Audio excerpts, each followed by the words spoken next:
Foi oficializado pela Alerj no último dia 31 o estado de calamidade pública financeira no estado do Rio de Janeiro.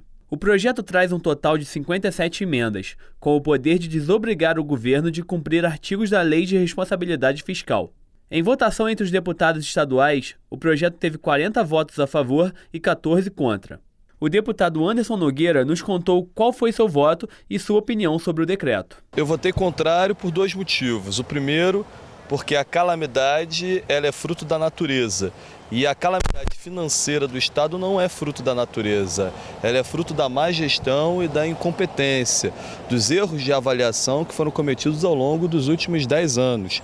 E por isso o Estado se encontra onde está. E em segundo momento, porque ela abre quase que um estado de exceção e precedentes muito perigosos para o servidor público e para a população de uma maneira geral. Por isso minha posição foi contrária, ainda que nós reconheçamos que algumas emendas amenizaram a questão do decreto, entre as quais eu destaco duas de minha autoria.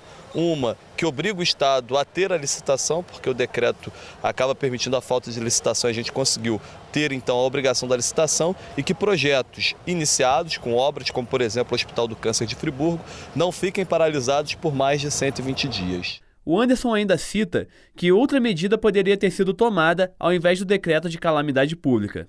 A vantagem pode ser na questão de recursos federais vindos para o Estado, uma vez que hoje o Estado está em todos os limites, inclusive de endividamento.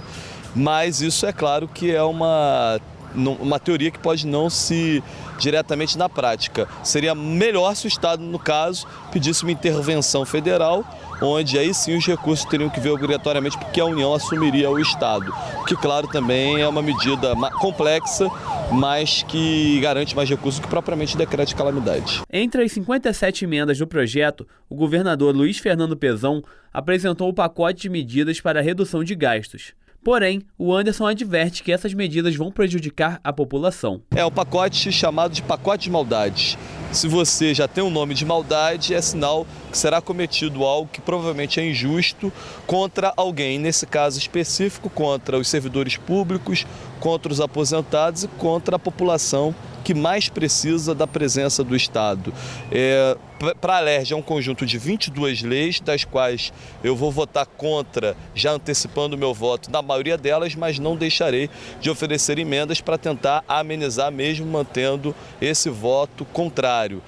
E dos decretos, a gente não tem poder sobre os decretos, mas sou crítico principalmente ao que acaba com o aluguel social, ao que acaba com os restaurantes populares e à reforma administrativa, que na minha opinião ela é muito mais politiqueira do que propriamente efetiva naquilo que diz respeito à economia do recurso público. O Anderson destaca de que forma a população vai sentir os efeitos negativos das medidas e como isso afetará os friburguenses. O aposentado, por exemplo, o professor aposentado, que recebe R$3.000, a proposta do governo é que ele dê R$1.000 para o Estado. Ou seja, é como se ele desse realmente, não é uma contribuição, porque ele também não tem mais que contribuir. Então, R$1.000 o Estado toma pelos próximos quadrimestres.